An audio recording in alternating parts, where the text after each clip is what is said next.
नमस्कार, मैं हूं आंचल और आप देख रहे हैं डीबी लाइव की स्पेशल रिपोर्ट। ईवीएम को लेकर घमासान मचा हुआ है। विपक्षी नेता जमीन पर इसको लेकर लड़ाई लड़ रहे हैं और लगातार बयानबाजी का भी दौर जारी है। इसी बीच ईवीएम को लेकर बड़ा खुलासा हुआ है। ईवीएम को लेकर ऐसा खुलासा हुआ है जिसे देखकर आप भी हैरान और परेशान हो जाएंगे, क्योंकि लोकतंत्र को बचाने के लिए लगातार विपक्षी नेता ये कह रहे हैं कि जो शक पैदा हो रहा है ईवीएम को लेकर उसे दूर किया जाए। चुनाव आयोग से भी लगातार अपील की जा रही है। 14 दलों के जो नेता हैं वो लगातार चुनाव आयोग से भी सिफारिश कर रहे हैं और इसी बीच सुप्रीम कोर्ट में भी यह मामला पहुंच गया है। वकील जो है ईवीएम की गड़बड़ी को लेकर जो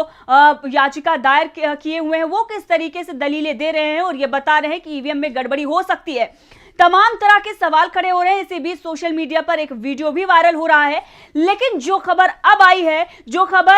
और जो खुलासा अब हो रहा है उससे हर कोई परेशान है, क्योंकि जो ये कहा जा रहा था कि किसी भी तरह से गड़बड़ी ईवीएम में नहीं हो सकती है और 6 सेकंड के लिए वीवीपैट मशीन पर जिस पार्टी को आप वोट देते हैं वो दिखाई देता है, तो इसमें कोई गड़बड़ी नहीं हो सकती। अब इस पर भी खुलासा हुआ है। इसके साथ ही इंडिया गठबंधन ने अपनी जो दिल्ली में बैठक हुई थी 19 दिसंबर को, उसमें प्रस्ताव पास करके ईवीएम पर किस तरीके से बड़ा खेल किया था और शायद इसीलिए बीजेपी के नेता बौखलाए हुए थे और लगातार इस पर बयानबाजी कर रहे थे। विपक्ष के नेता लगातार ईवीएम को लेकर सवाल खड़ा कर रहे हैं, चाहे वो संजय राउत हो जो अभी भी ये कह रहे हैं कि ईवीएम है तो आप हैं। बीजेपी पर निशाना साधते हुए संजय राउत का बयान आया है। बड़ा उनका यह कहना है कि ईवीएम है तो आप हैं, जनता आपके साथ नहीं है। इसी बीच अगर देखें तो सैम पित्रोदा जो कि कांग्रेस के वरिष्ठ नेता हैं वो किस तरीके से सवाल खड़ा कर रहे हैं और वो भी ये बयान दे रहे हैं कि अगर लोकसभा का चुनाव ईवीएम से होता है तो बीजेपी 400 से पार सीटें ला सकती है। और ये जो जिस तरीके से बयान आ रहा है और बीजेपी जो दावा कर रही है कि इस बार 400 पार, कहीं ना कहीं ईवीएम को लेकर जो संदेह है, ईवीएम को लेकर जो शक है उसको पुख्ता कर रहा है कि किस तरीके से बीजेपी बड़े बड़े दावे करती है लेकिन वो लहर जमीन पर नहीं दिखाई देती है। पिछले विधानसभा के चुनाव में भी हमने देखा 5 राज्यों में जो चुनाव हुआ और जो नतीजे सामने आए, 3 राज्यों में बीजेपी को जो सीटें मिली हैं वो चुनाव से पहले इस तरीके का माहौल जो है वो नजर नहीं आ रहा था और जो लहर दिखाई दी नतीजों में जो सीटें मिली वो लहर भी जमीन पर नहीं दिखाई दे रही थी और इसीलिए संदेह हुआ। वहां पर अगर देखा जाए मध्य प्रदेश में, तो मध्य प्रदेश में तमाम गड़बड़ियां सामने आई थी और इसको लेकर लगातार कांग्रेस आवाज भी उठा रही है, चाहे दिग्विजय सिंह हो या तमाम नेता बता रहे हैं कि किस प्रकार से गड़बड़ी हुई। हमने आपको सारी खबरें लगातार दिखाई हैं, लेकिन अब जिस तरीके से इंडिया गठबंधन ने 2 पर्ची की बात की थी और प्रस्ताव पास करके ये कहा था कि 2 पर्ची निकलनी चाहिए, एक पर्ची बॉक्स में जाए और एक उस वोटर को मिले जो वोट डाल रहा है और उसके बाद पर्चियों की गिनती की जाए। किस तरीके से इंडिया गठबंधन ने वहां पर बड़ा खेला किया था और इसीलिए बीजेपी उस पर तंज कस रही थी। बीजेपी लगातार ईवीएम को डिफेंड करते हुए बयानबाजी कर रही है, जबकि चुनाव सारी पार्टियां जो है वो ईवीएम से लड़ रही हैं, लेकिन बीजेपी ही आखिर क्यों ईवीएम को डिफेंड करती है। और अगर देखा जाए तो लगातार मोदी सरकार पर जो हमले किए जा रहे हैं, जिस तरीके से अगर देखा जाए ईवीएम को लेकर जो सुप्रीम कोर्ट में मामला पहुंचा हुआ है, कहीं ना कहीं इस पर जितने भी संदेह हैं और जितने भी सवाल उठ रहे हैं उसके जवाब मिलने ही चाहिए। अब इसी बीच चुनाव आयोग जो ये कह रहा है कि ईवीएम हैक करके दिखाइए, तमाम लोग जो है वो ईवीएम को हैक करने का दावा कर रहे हैं और लगातार सामने भी आ रहे हैं। अब इसी बीच सोशल मीडिया पर एक वीडियो वायरल हो रहा है, ये वीडियो आपको दिखाएंगे और बताएंगे क्यों इंडिया गठबंधन ने 2 पर्ची की बात की थी और आज इंडिया गठबंधन ने उस दिन जो प्रस्ताव पास किया था वो ये दिखाता है कि आज कितना बड़ा खेला इंडिया गठबंधन ने किया था। देखिए ये वीडियो और उसके बाद इस वीडियो को विस्तार से बताते हैं कि आखिर क्या कुछ इस वीडियो में दिखाया गया, किस तरीके से ईवीएम में कैसे गड़बड़ी हो सकती है, कैसे खेला किया जा सकता है और कैसे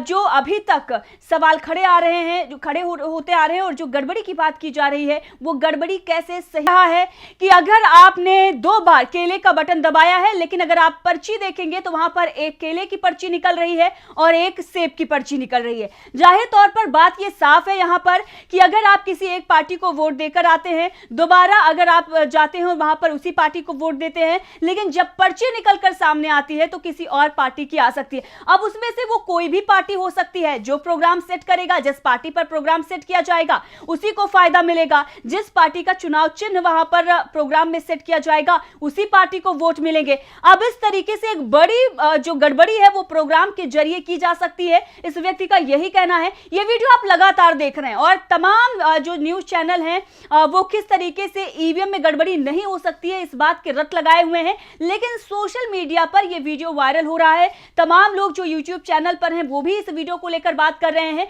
लेकिन अब हम आपको बता रहे हैं कि आखिर इस वीडियो के सामने आने से पहले ही किस तरीके से इंडिया गठबंधन ने खेला किया था और 2 पर्ची की बात सामने रख दी थी, और शायद इसीलिए बीजेपी बौखलाई हुई थी, क्योंकि एक बड़ी गड़बड़ी जो है वो पर्चियों के जरिए हो रही थी। अब जो ये चौंकाने वाला खुलासा हो रहा है, जो ये हैरान करने वाला खुलासा हो रहा है, अब इसी से जनता जो है वो परेशान है, क्योंकि एक तरफ जनता ये सोचती है कि मैंने जिसे वोट दिया है वोट उसी को मिला है, लेकिन एक बड़ा खेल जो है वो ईवीएम के जरिए से किया जा रहा है, ऐसा दावा इस वीडियो में किया जा रहा है। ऐसा दावा जो है वो सोशल मीडिया पर भी किया जा रहा है। विपक्ष के नेता भी इस वीडियो को शेयर करके तमाम तरह के सवाल खड़े कर रहे हैं। अब आपको दिखाते हैं कि किस तरीके से आगे ये गड़बड़ी की जाती है। आखिर गड़बड़ी ये होती कैसे है, कैसे 2 बार केले का जो बटन है वो दबाया जाता है, लेकिन एक सेब का और एक केले की पर्ची जो है वो सामने आती है। इसका ये खेल है और किस तरीके से लाइट के जरिए ये दिखा देता है कि हाँ, जिस पार्टी को आपने वोट दिया है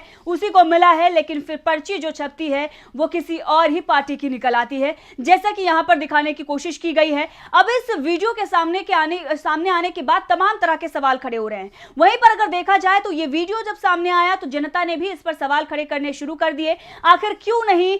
जो चुनाव आयोग से सवाल पूछा जा रहा है उस पर जवाब मिल रहा है। सिर्फ मध्य प्रदेश के अगर चुनाव नतीजों की बात करें तो चुनाव नतीजे जब आए हैं उससे पहले ही 15,000 से ज्यादा शिकायतें जो चुनाव आयोग है उसके पोर्टल पर थी, लेकिन उसके बाद भी चुनाव आंकड़े जो हैं वो जारी कर दिए जाते हैं, चुनावी आंकड़े सामने आ जाते हैं। नतीजे जब सामने आए तो उस पर भी सवाल खड़े हुए। अब इसी को लेकर मामला सुप्रीम कोर्ट में पहुंच गया है। सुप्रीम कोर्ट में लगातार दलीलें चल रही हैं और जिस तरीके से इस वीडियो में भी दिखाया गया, आप देख रहे हैं कि किस तरीके से वो बताया जा रहा है कि लाइट जलाकर बड़ा खेल किया जा रहा है और एक प्रोग्राम के जरिए पूरे ईवीएम मशीन को हैक किया जा रहा है। अब जब ये सारी चीजें सामने आती है, चुनाव आयोग से सवाल पूछा जाता है, इसी बीच अगर आप देखेंगे तो ऐसी भी खबरें आ रही हैं जहां पर चुनाव आयोग के गोदाम में आग लग जाती है, जबकि वहां पर बिजली का कोई कनेक्शन नहीं है। अब ऐसे में सवाल ये उठ रहा है कि जो वीवीपैट मशीन 2 दिखाई जा रही है कि ये 2017 से पहले की थी और ये 2017 के बाद है, क्या इसमें कोई बड़ा खेल किया जा रहा है? क्या उन ईवीएम मशीनों को हटाया जा रहा है जिसमें प्रोग्रामिंग सेट है? ये एक सब बड़ा सवाल जो है वो खड़ा हो रहा है। आखिर सुप्रीम कोर्ट में जब मामला है और दूसरी तरफ इस तरह के वीडियो सब सामने आ रहे हैं, पर्चियों को लेकर जब चर्चा चल रही है, इंडिया गठबंधन की बैठक में प्रस्ताव पास होता है, तो इसी बीच ऐसी खबरें क्यों आनी शुरू हो जाती हैं कि ईवीएम के गोदाम में आग लग गई जबकि बिजली कनेक्शन नहीं है। अब ये सारे डॉट जो है वो कनेक्ट हो रहे हैं और इसीलिए लोकसभा चुनाव से पहले ईवीएम की जो लड़ाई है वो बढ़ती ही जा रही है। लगातार जमीन पर यह लड़ाई चल रही है, लगातार जो नेता हैं वो इसको लेकर सवाल खड़ा कर रहे हैं, बयानबाजियां हो रही हैं और चुनाव आयोग के साथ साथ सुप्रीम कोर्ट में भी यह पूरा मामला पहुंच गया है और वहां पर भी जवाब मांगने की कोशिश जो है विपक्ष के नेता कर रहे हैं। और लगातार अगर आप देखेंगे अखिलेश यादव जो कि सपा प्रमुख हैं और इसके साथ ही दिग्विजय सिंह और तमाम नेता, संजय राउत जैसे नेता, सैम पित्रोदा जो कि राहुल गांधी के राजनीतिक गुरु माने जाते हैं, वो ईवीएम को लेकर सवाल खड़ा कर रहे हैं और यह भी बताया जा रहा है अगर ईवीएम से चुनाव होता है तो बीजेपी 400 से पार सीटें जो है वो ला सकती है, इसमें कोई बड़ी बात नहीं है। अब ऐसे में ईवीएम को लेकर जो शक